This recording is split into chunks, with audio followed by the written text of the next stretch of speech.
크게 마을 공동체하고 주민자치회라고 할 수 있는데, 주민자치회는 코로나 상황에서 거의 실질적인 활동을 이제 독자적으로 할 수 있는 부분이 없었고, 그래서 주로 이제 행정 중심의 어떤 방역이라든가, 그리고 마스크 만들기, 그다음에 반찬, 도시락 배달 이런 활동들을 해왔습니다.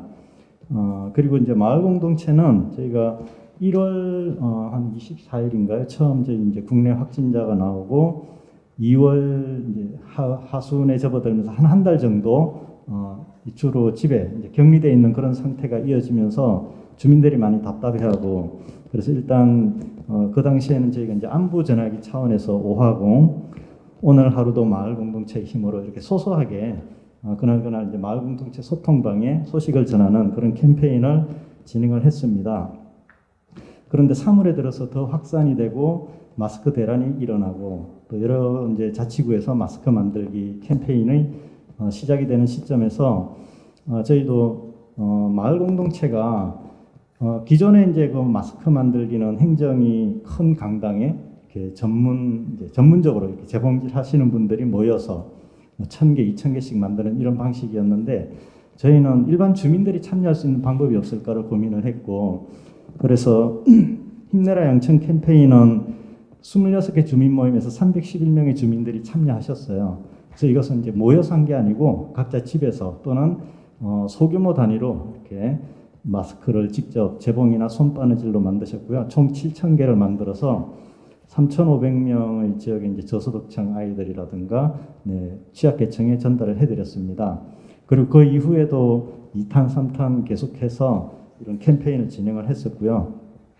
그래서 이 과정을 통해서 주민분들이 뭔가를 하고 싶은데 할 수 없는 그런 상황에 대한 답답함을 많이 느끼신다는 걸 알았고, 그리고 참여할 수 있는 어떤 계기를 마련해주면 매우 보람을 느끼고 적극적으로 참여하시고 했다는 것을 알 수 있었습니다. 그리고 계속해서 이제 강력한 사회적 거리두기가 시행이 되고 개학이 연기되면서 지금 이 시기에 누가 가장 힘들까를 저희는 고민을 했고, 그래서 고3 수험생들 응원을 한번 해보자. 그래서 5월 5일 날 양천에서 이제 가장 번화한 그 행복한 세상백화점 앞에서 괜찮아 잘 될 거야 라는 캠페인을 진행을 했습니다. 그래서 이때 응원 꾸러미하고 간식을 전달을 했는데, 그 꾸러미는 지역에 있는 골목골목에 있는 영세 소상공인 가게에서 다 구입을 했어요. 그래서 소상공인도 응원하고 고3 수험생도 응원을 같이 해보자. 그렇게 했고, 이때 약 한 300명 정도가 참여를 했고요. 일반 시민들이 한 1,000명 정도 참여하셔서 응원 메시지를 같이 써주시고 전달을 해주셨습니다. 그래서 고등학생들이 오로지 자신들만을 위해서 사회가 이렇게 관심을 가지고 응원해 준다는 것에 대해서 되게 뿌듯해하고 고마워하는 그런 그 피드백을 많이 받았습니다. 그리고 이제 생활 속 거리두기로 이렇게 전환을 하기는 했지만, 어쨌든 계속해서 비대면 언택트 얘기가 많이 나오고, 근데 저희 마을 공동체는 만나야 되잖아요. 과연 이렇게 언제까지 계속 비대면 상황을 유지하라고 할 것인가, 이 부분에 대해서 저희는 계속 고민을 했고, 또 마을 공동체에 이제 주민 모임들이 참여하고 뭔가 활동을 하고 싶어 하는데 하지 못하는, 그래서 올해 과연 이제 이 마을 공동체가 어떻게 될 것인가, 이런 부분에 대해서 고민을 하면서 센터가 보다 적극적으로 활동할 수 있는 어떤 모델을 만들어 보자 하는 측면이 하나 있었고, 또 하나는 주민들이 집에서 또는 이제 공원에 많이 나와 계시는데, 공원에 나와서도 이제 각자 이렇게 격리된 채 계시잖아요. 활동을 하지는 못하고 같이. 그래서 나와 계신 주민분들만이라도 뭔가 활동할 수 있는 거리가 있지 않을까. 그래서 위켄두라는 캠페인을, 마을 응원 캠페인을 기획을 했습니다. 그래서 5월 24일부터 6월 21일까지 총 9회차에 걸쳐서 양천의 그 이제 공원을 곳곳을 다니면서 저희가 제자리 마을 운동회라는 것을 진행을 했어요. 이제 3개의 프로그램이 세트로 되어 있는데, 이제 물리적인 거리를 일정하게 두면서 제자리에서 밸런스 워킹도 하고 컵타도 하고, 또 이렇게 이제 몇 달 동안 이렇게 떨어져 있었던 가족이라든가 친지 또는 부모님을 생각하면서 광목천에다가 그림으로 또는 글씨로, 시로 이렇게 표현하고, 그것을 이렇게 다 같이 나누는 그런 자리를 가졌습니다. 한 번 할 때마다 한 1시간 반 정도 이런 활동을 진행을 했는데 이 활동을 하면서 매번 이제 저희가 받는 질문이 특히 아이들이 많이 참여했었어요. 그래서 왜 위켄드를 한 번밖에 안 하냐? 각 공원마다 한 번씩 한 거니까 앞으로도 계속 이런 캠페인이 이어졌으면 좋겠다. 그러니까 면 마스크 만들 때처럼 이런 캠페인 하면서도 이런 어떤 활동의 계기가 매우 필요하다. 누군가가 이런 계기를 만들어줬으면 좋겠다. 안전하게 할 수 있는 그런 말씀들을 많이 해주셨습니다. 그리고 지금은 이제 6월 21일까지 올해는 이제 코로나19를 빼고는 얘기할 수 없잖아요. 그래서 이 2020년을 어떻게 기억하고 기록할 것인가. 그래서 수기 공모전을 진행을 하고 있습니다. 그래서 일반 주민들이 활동에 참여했던 경험이든 느낌이든 또는 여러 가지 감동적인 사례나 에피소드나 이런 것들을 자유롭게 정리해서 저희한테 이제 주시면 시상도 하고 기록물로 남길 계획입니다. 그래서 이런 활동은 저희 양천 같은 경우는 저희 센터가 거의 자발적으로 진행을 했어요. 행정에서 뭐 이렇게 해라 어떤 요구가 있어서 한 건 아니었고 물론 행정하고 이제 적극적으로 협력을 했죠. 그래서 다행스럽게도 행정이 이런 캠페인 같은 경우는 되게 이제 불안하잖아요. 야외에서 주민들을 대상으로 이렇게 해도 되느냐. 이것에 대한 문제 제기는 끊임없이 있었고 그래도 저희는 계속 했습니다. 이번 일요일까지. 그래서 9차례에 걸쳐서 했는데 그 주민협치과의 과장님, 팀장 그리고 이제 그 행정안전 국장님 적극적으로 이렇게 지원을 해주셨어요. 그래서 덕분에 어쨌든 끝까지 진행을 할 수 있었고 그 과정에서 아까도 말씀드렸지만 함께 안전하게 물론 이제 이 규모는 최소한으로 줄이고 방역 철저하게 하면서 발열 체크하고 마스크 끼고 손 소독하고 거리 유지하면서 진행을 했고 그게 이제 제자리 마을 운동회라고 이름을 붙인 건데 이게 이제 가능하다는 걸 보여주고 싶었죠. 그리고 저희가 이제 주민 모임한테도 계속 이런 형식의 활동들을 계속 하시라, 관계 맺음을 계속 하시라라고 끊임없이 말씀을 드리고 있습니다.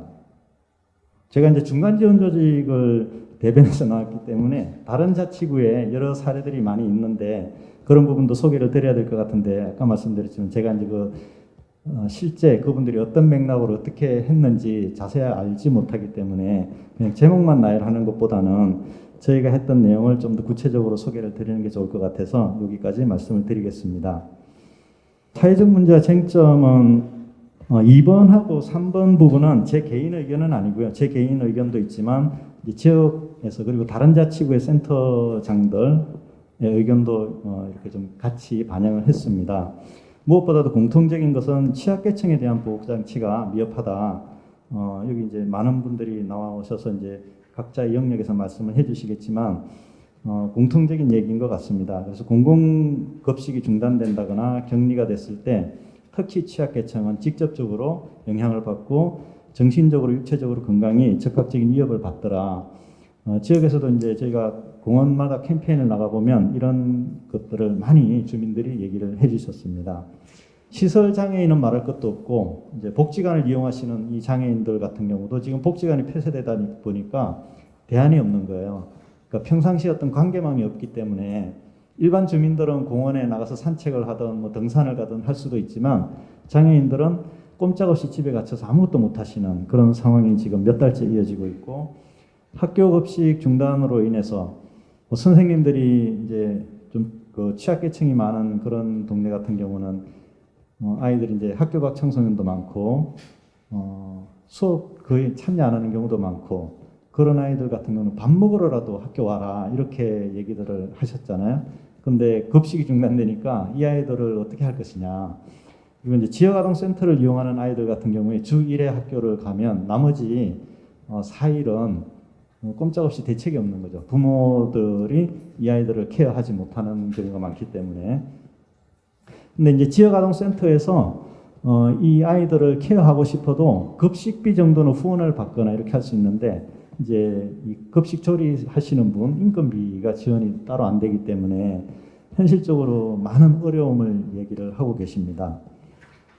방역 문제도 마찬가지죠. 학교하고 달리 지역아동센터는 이제 좁은 공간 안에 많은 아이들, 20, 30명 아이들이 이렇게 모여 있기 때문에 어떤 물리적 거리를 두고 또 하루 종일 마스크를 착용한 상태에서 생활하는 게 현실적으로 불가능하다.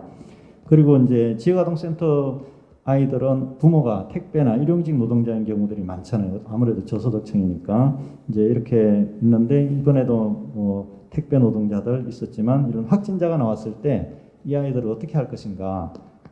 방역에 대한 대책이 없다. 그리고 지역에서 이제 마을 주민들이 취약계층을 돌봄하고 싶어도 사실은 이제 개인정보보호법이나 이런 어떤 정보의 접근성에 한계가 있기 때문에 평상시에 신뢰할 수 있는 어떤 관계망이 형성되어 있지 않으면 하고 싶어도 못하는 이런 상황들이 지금 많이 벌어지고 있습니다. 그리고 두 번째는 이제 공공시설 폐쇄 여부를 행정이 결정을 하잖아요. 물론 이제 결정권은 행정에 있지만 그 과정에 민간이 참여할 수 있는 방법이 없는가. 그리고 그 폐쇄 결정을 하는 과정에서 대안이나 어떤 다른 방안에 대한 적절한 모색을 같이 해볼 수 있지 않을까 이런 생각을 하고 있습니다. 이런 복지관이나 또는 행정의 그 무료 급식이라든가 이런 게 폐쇄가 되다 보니까 어르신들이 저희가 이제 캠페인 나가보면 공원에 많이 나와 계세요. 근데 이분들이 이제 이렇게 다닥다닥 20, 30명씩 그냥 붙어 앉아서 마스크도 안 끼고 하루 종일 장기나 바둑을 두고 계시거든요. 되게 위험해 보이죠. 아무리 이제 외부라고는 하지만 너무 붙어 계시고 마스크를 전혀 안 끼고 그리고 지금 계속 그러고 계시니까요. 이런 부분도 저희가 생각해 봐야 될 부분이 아닌가. 그리고 시설을 폐쇄하고 거리두기하고 격리하고 뭐 이러면서 이제 하지 말라는 것에 대해서는 지침이 있지만 구체적으로 생활 속에서 그럼 우리가 무엇을 실천할 수 있는가 이 가능한 활동 방법이나 내용에 대한 다양한 가이드라인은 없다, 부족하다 이렇게 생각을 하고 있습니다. 저희가 이제 그래서 위켄드 캠페인이나 이런 것을 했던 것도 이런 것에 대한 문제의식 속에서 진행을 했었고요. 그리고 확진자가 죄는 아니잖아요. 근데 이제 아무래도 주민들이 확진자가 나오면 그 동네 자체를 아주 좀 다른 눈으로 바라보시고 이제 또 답답한 어떤 상황이 여러 달 계속 이어지다 보니까 어떤 분노의 표출 대상이 되기도 하고 그래서 일반 주민이나 의료진이나 취약계층이나 이들에 대한 지원이나 응원은 그래도 이렇게 하려고 하지만 확진자들에 대해서 응원하고 뭔가 힘을 내라는 이런 활동을 찾아보기는 어려웠던 것 같다 이런 부분이 있습니다. 그리고 민간 같은 경우에 저희가 이제 마을 자치센터만 예를 들면 서울시나 스마종에서 여러 가지 이제 그 함께 하자는 그런 캠페인을 진행을 했었습니다. 대구시를 돕기도 했고 또 그 화훼 농가들이 많이 어렵다고 해서 화훼 농가를 같이 돕는 그런 활동도 했는데 이게 이제 지역 사회 내에서 구 단위 또는 동 단위에서 이런 재난에 대응할 수 있는 민간 차원의 어떤 역량을 결집할 수 있는 그런 어떤 협의체라든가 뭐 모임이나 어떤 논의체 같은 거는 없었던 것 같아요. 그러니까 이제 각각의 단체들이 개별적으로 하거나 또는 이제 저희 같으면 저희하고 행정하고 파트너 행정 같이 협력은 하지만 민간이 전체적으로 이렇게 공동으로 대응할 수 있는 그런 틀은 없지 않았나 이렇게 생각을 합니다. 그래서 앞에서 말씀드린 이런 문제점에 입각해서 이제 앞으로 그러면 사회적 의제를 어떻게 바라봐야 될 것인가라는 측면에서 어쨌든 이런 재난 상황에서 가장 적극적으로 직접적으로 가장 많은 피해를 보는 이런 사회적인 약자들, 취약계층을 위한 다양한 어떤 대안들이 제시가 돼야 된다.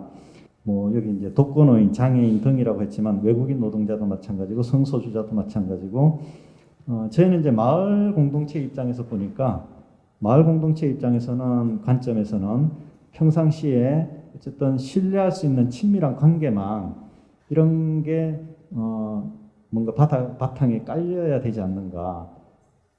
그렇다면 이제 어떤 이런 위기 상황이 닥쳤을 때 충분히 어떤 행정의 복지망을 통해서만이 아니라 그냥 주민들이 스스로 이런 활동과 역할을 해낼 수 있다고 보고요. 근데 이게 이제 일반론적으로는 이렇게 얘기할 수 있지만 실질적으로는 그 취약계층이라고 하는 각각에 대해서 마을 안에서 어떻게 주민들이 이런 신뢰할 수 있는 친밀한 관계망을 만들어 나갈 것인가 하는 것은 참 어렵고 또 많은 시간이 필요한 그런 과제가 아닐까 생각합니다. 그래서 이 부분에 대해서 뭔가 좀 더 적극적인 그런 대안을 만들고자 하는 움직임이 필요하지 않을까 이렇게 생각을 하고요. 그리고 이제 민간 안에서 그렇고 행정과 민간 간에도 어떤 협의체 같은 게 있어서 이런 급식 중단이라든가 시설 폐쇄 이런 부분에 대해서 같이 결과가 아니라 과정 속에서 사전에 이런 것들을 협의하고 좀 더 부드럽게 이 상황을 이렇게 극복할 수 있는 그런 대안들을 민간에서 좀 더 창의적인 아이디어들을 많이 제시를 해줄 필요가 있지 않을까 이렇게 생각을 합니다.